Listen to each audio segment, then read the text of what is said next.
كأي ست بيت مصرية أصيلة قال إيه ولادها عاوزين يطلبوا أوردر سندوتشات برجر فراخ. طب هتعمل إيه؟ هتروح ماسكة سماعة التليفون وطبعا مش هتتصل، لكن هتجيب فراخ خليه متبلاها والبلانشة والسكينة وشوية إضافات بسيطة ونعمل مع بعض أحلى تتبيلة للفراخ ممكن تجربيها للبرجر بإضافات بسيطة كلها من بيتك هتطعمه جدا.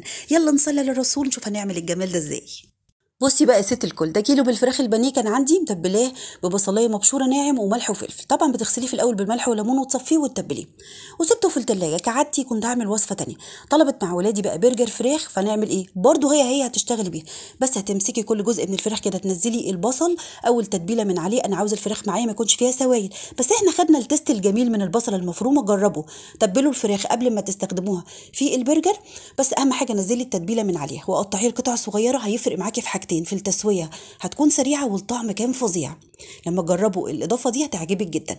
طبعا الصدور بتكون انشف شويه بعد الفرم، فبنعوض ده بمعلقتين كبار من اللي هي المبشوره او دهون اللحمه. ما تستغربيش، كانت عندي في الفريزر بشرتها، وهبدا اضيف معلقتين هتديكي تروه حلوه. طب لو مش عندك هضيفي معلقه كبيره من الزبده اللينه او السمنه. جربي بقى الاضافه دي من عندي هتعجبك. عندي معلقتين كبار من الكاتشب، معلقه صغيره من الثوم البودره والبصل البودره، بابريكا وبهارات فراخ، ونص معلقه صغيره من الفلفل الاسود. والملح ما تزوديش عن نص معلقه عشان لسه هنضيف صوت تانية فما يحدقش معاكي، بيبان فيه الملح جدا. نص كوبايه من البقسماط المطحون ناعم قابل للزياده، ومعلقه كبيره من الصويا صوص لو عندك، مش عندك استغني عنها. ادي بقى فرمه محترمه وانزلي بالكميه كلها في البوله. حسيت ان بعد الفرم الفراخ فيها سن تلزيق زي ما هتشوفي كده، يعني تلمسيها بايدك، لو بتلزق معاكي هتضيفي معلقتين كبار من النشا، بيدي تماسك حلو لكن ما بيخليش البرجر معاكي مكتوم زي الدقيق. ابعدي عن الدقيق. مش عندك نشا او مش حابه هتكملي الكوبايه بتاعه البقسماط لكوبايه كامله وتضيفيها واعجني، وكده معاكي احلى عجينه برجر فراخ في الدنيا. مظبوطه جدا. ممكن تسيبيها تتشمع في التلاجة نص ساعه او تشتغلي فيها على طول. عندك المكبس خير وبركه، مش عندك مكبس البرجر مفيش مشكله. هتجيبي غطا علبه سمنه او علبه لبن وتقطعي كيس وتبداي تاخدي كده قطع صغيره وتبططي وتغلفي بالكيس. لو هتفرزي كميه كبيره هترصي في الاطباق الفوم، بس تغلفي كل جزء من البرجر او كل قطعه بالكيس. طبعا انا هسويها، فاحنا عاوزين ناخد شكل المكبس. هنعمل ايه؟ هنطلع كده والكيس هيساعدك على التشكيل، مع بوله جنبك فيها شويه زيت. طبعا الفراخ بعد ما بتتفرم بيكون فيها سنه تلزيق غير اللحمه، فالزيت هيسرع معاكي. لو عامله كميه كبيره هتعمليها بسرعه الصاروخ. قابلك ايدي كده بالزيت واشكل واعمل خطوط بالسكينه عشان اخد شكل المكبس بالظبط. شايفين بقى الجمال والحلاوه؟ مفيش اي حاجه تقف معانا بامر الله.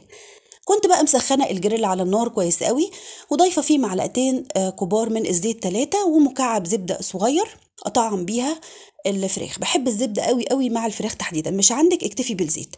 اهم حاجه النار في الاول تكون عاليه والطاسه بتاعتك سخنه. انزلي بقى وزعي كده البرجر. شايفين يا جماعه السمك بتاعه متوسط، لا يكون سميك قوي ما يستويش ويغيب معاكي، وكمان ما يكونش رقيق ينشف منك. احنا عشان متبلين الفراخ كانت ريحتها فظيعه وما غابتش معايا في التسويه. التكه دي لما تجربوها هتدعولي. كل شويه اقلب كده على كل جنب لحد ما يبدا ياخد اللون الجميل، وخلي نارك متوسطه مش عاليه عشان يستوي من قلبه كويس. شايفين بدا بقى ياخد اللون المكرمل الحلو ده. ودي اول طاسه معانا هطلعها في سيرفيس جنبنا. شايفين اللون تحفه، وعاوزه اقول لكم الريحه كانت قلب الدنيا. هطلع بقى في السيرفيس. حسيتي ان الماده الدهنيه قلت شويه هضيف معلقتين زيت او مكعب زبده وهكذا لحد ما تخلصي الكميه كلها. الثلاثه دول كانوا فاتحين قلبتهم على الاتجاه التاني وهبدا انزل عشان انجز في الوقت. اوعي تنسي النار بتاعتك متوسطه. ونقلب كده ونطلع.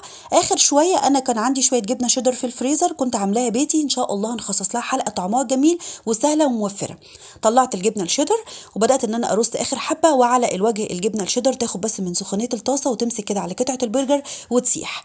قطعت بقى شويه بصل جوانح مع طماطم مع فلفل، والبصل هنكرمله بس بعد شويه.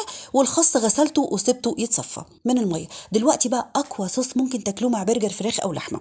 خيار ده انا كنت مخللاه قبل الحلقه بربع ساعه، قطعته قطع صغيره. هنزل عليه احفظي كده 4 معالق كبار مايونيز، وكمان معلقتين كاتشب، معلقه واحده مستردة.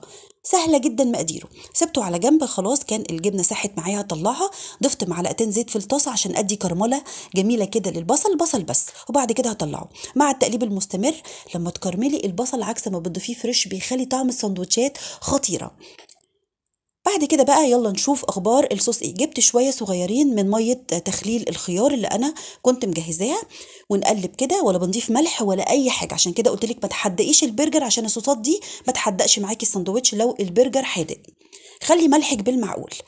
وكده احلى صوص ممكن تجربوه في الدنيا، خطير مع الفراخ زي ما قلت لك او اللحم. هنسيبه على جنب. البصل خلاص اتكرمل، ضفت بقى شويه زيت في الطاسه لسه سخنه، وهنفتح بقى الكايزر، نبدا ان احنا نديله تسخينه جميله وكمان تحميره حلوه. انا مش هقول لك حلقه النهارده انت بتروحي تجيبي سندوتش ده بكام وكل الكلام ده، لا، انا هسيب لكم الحكم بعد ما تجربوه. بس هتكلم معاكي في حاجتين، في النظافه وفي التوفير، حاجه مضمونه بتقدميها لبيتك، والكميه. شوفي ما شاء الله الكميه قد ايه، نص كيلو، كيلو، على حسب امكانياتك. جبت بقى الحاجه كده كلها جنبي، واول حاجه بنضيفها الخس، ترتيب الساندوتش، وبعد كده البرجر، شريحة طماطم وفلفل والبصل المكرمل، واخر حاجة معلقة واحدة في كل ساندوتش من الصوص. ادي برجر الجبنة، وطبعا السادة، اللي بقى يحب الجبنة ياخد واللي يحب السادة ياخد. مهرجان برجر الفراخ النهارده، طريقة بسيطة وسهلة، مفيش أي حاجة وافتكاسات غريبة، ولا قلتلك بقى جيبي بهارات من بره ولا من عند العطار ولا جاهزة، كل حاجة عملناها من البيت. عاوزة أقول لكم كان طعمه تحفة، عشان متبلينه قبل كده، وكمان واخد تيست اللي الجميل، طري وحلو قوي قوي. أجمل سندوتشات ممكن تجربوها بجد، لو جربتوه مش هتشتروه تاني من بره لولادكم. شايفين بقى الجمال والحلاوة والطراوة اللي في قطعة البرجر، مستوية مظبوط والسمك 10/10. مستنية رأيكم في وصفة النهاردة، وهتنسونا في خالص الدعاء ولايك وشير لو الفيديو عجبكم. باي باي.